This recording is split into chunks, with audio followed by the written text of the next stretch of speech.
ഈശോമിശിഹായ്ക്ക് സ്തുതിയായിരിക്കട്ടെ. ഒരു ചെറുപ്പക്കാരൻ്റെ നാവിൽ നിന്ന് വീണ സംസാരമാണ് നമ്മൾ ഇന്ന് വിചിന്തനത്തിന് ആധാരമാക്കുന്നത്. ഇനി അതിൻ്റെ വെളിച്ചത്തിൽ നമുക്ക് വേണമെങ്കിൽ ഇങ്ങനെ ചിന്തിക്കാം. അവൻ തന്നെ പറഞ്ഞൊരു കാര്യമാണ്, കാരണം കൂടാതെ ഒരുത്തൻ ഇങ്ങോട്ട് കയറി ചൊറിഞ്ഞു, അവൻ്റെ കരണം പുകച്ചു. അതിനകത്ത് എന്താ തെറ്റ്? അതായിരുന്നു അവൻ്റെ കൂട്ടുകാരുടെ കാഴ്ചപ്പാട്.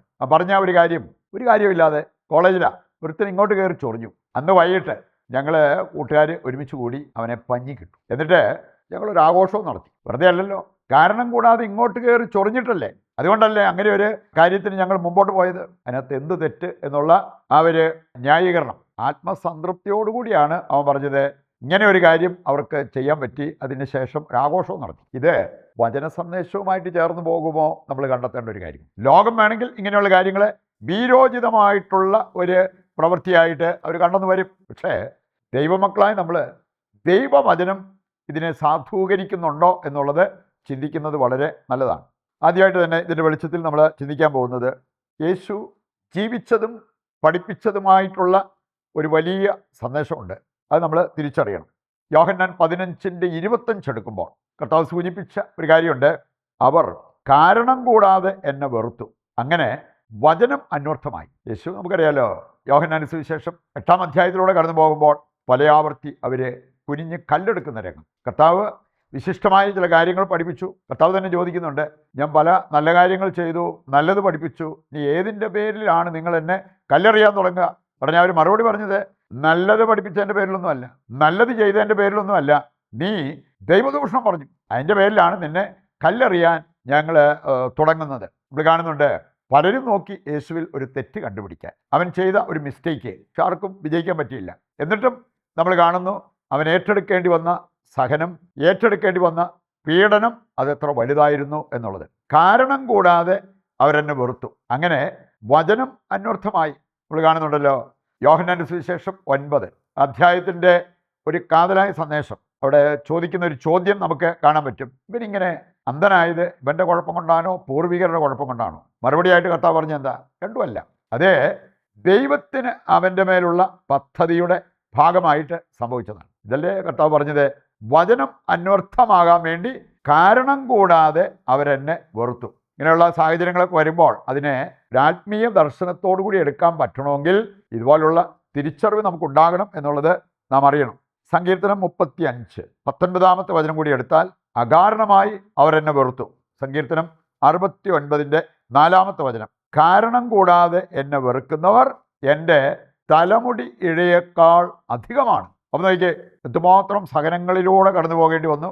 കാരണം കൂടാതെ എന്നെ വെറുക്കുന്നവർ 1, 2, 3 ഒന്നുമല്ല, തലമുടി ഇഴയേക്കാൾ അധികമാണ് എന്ന് പറഞ്ഞിരിക്കുന്നത് അവിടെ കാണാൻ പറ്റും. രണ്ടാമതായിട്ട് നമുക്ക് ചിന്തിക്കാം, വചനം നൽകുന്ന ചില താക്കീത്. ഏതാനും വചനഭാഗങ്ങളിലൂടെ കടന്നു പോകുമ്പോൾ ഇതൊരു താക്കീതായിട്ട് നമുക്ക് കാണാൻ പറ്റും. ദൈവം താക്കീത് തരുമ്പോൾ അതിനെ മാനിക്കാതെ നമ്മൾ പോയി കഴിഞ്ഞാൽ അതിൻ്റേതായിട്ടുള്ള പ്രശ്നങ്ങൾ നമുക്കുണ്ടാകാം.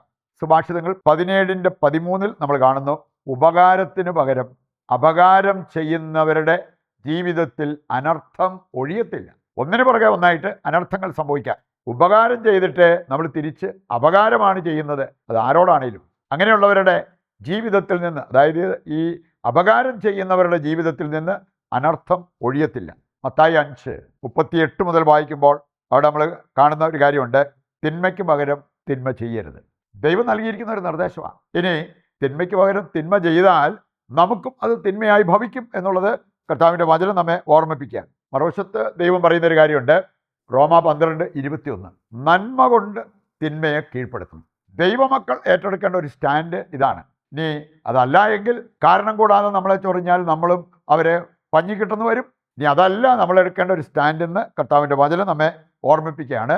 നന്മ കൊണ്ട് തിന്മയെ കീഴ്പ്പെടുത്തണം. പ്രഭാഷകൻ 28 ആദ്യത്തെ 3 വചനങ്ങൾ വായിച്ചാൽ, നമ്മൾ ക്ഷമിക്കാതിരുന്നാൽ, പ്രതികാരദാഹികളായി മാറിയാൽ അവിടെ ഉണ്ടാകുന്ന കാര്യങ്ങൾ, അയൽക്കാരൻ്റെ തെറ്റ് ക്ഷമിക്കാതിരുന്നാൽ നിനക്കെങ്ങനെ കർത്താവിൻ്റെ കരുണ പ്രതീക്ഷിക്കാൻ പറ്റും? ദൈവത്തിൻ്റെ കരുണയില്ലാതെ നമുക്ക് എങ്ങനെ സ്വർഗ്ഗത്തിൽ പോകാൻ പറ്റും? അപ്പോൾ അതുകൊണ്ട് മറ്റുള്ളവരുടെ തെറ്റുകൾ ക്ഷമിക്കുക, പ്രതികാരദാഹിയായിട്ട് മാറാതിരിക്കുക നമ്മുടെ ആവശ്യമാണ് എന്ന് ഈ വചനഭാഗം ഓർമ്മിപ്പിക്കുക. മത്തായി 18:33 വായിച്ചാൽ അവിടെ പറഞ്ഞിരിക്കുന്നത് എന്താ? ഞാൻ നിന്നോട് കരുണ കാണിച്ചില്ലേ? നീ എൻ്റെ കരുണയിൽ ആശ്രയിച്ച് ജീവിക്കുന്ന വ്യക്തിയല്ലേ?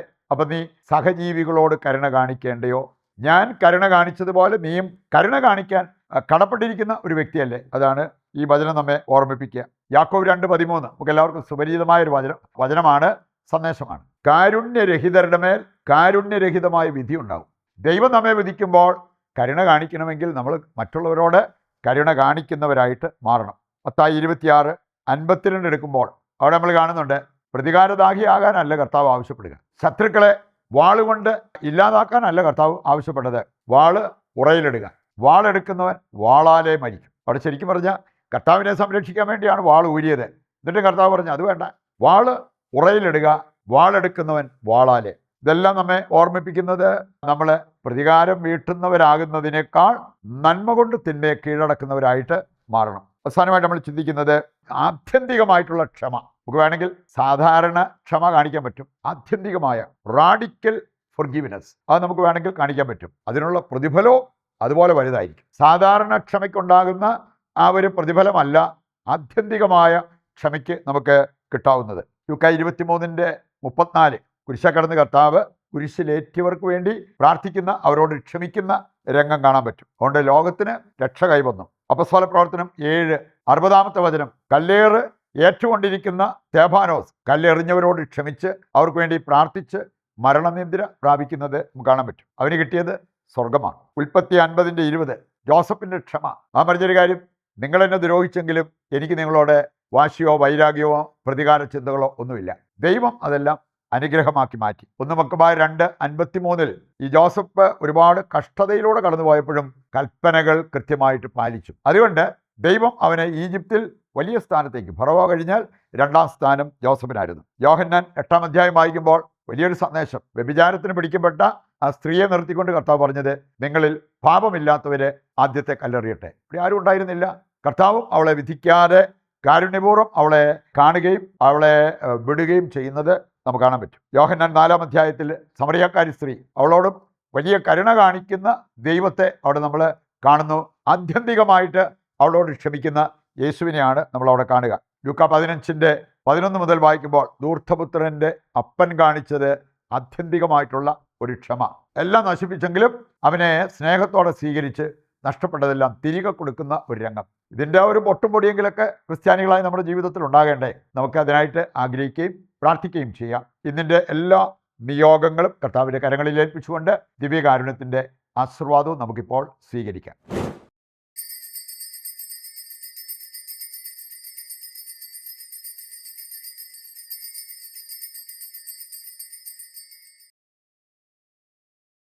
ഈശോമിശിഹായ്ക്ക് സ്തുതിയായിരിക്കട്ടെ. മറ്റൊരു എപ്പിസോഡുമായി നാളെ വീണ്ടും നമുക്ക് ഒന്നിക്കാം. ദൈവം നിങ്ങളെ സമൃദ്ധമായി അനുഗ്രഹിക്കട്ടെ.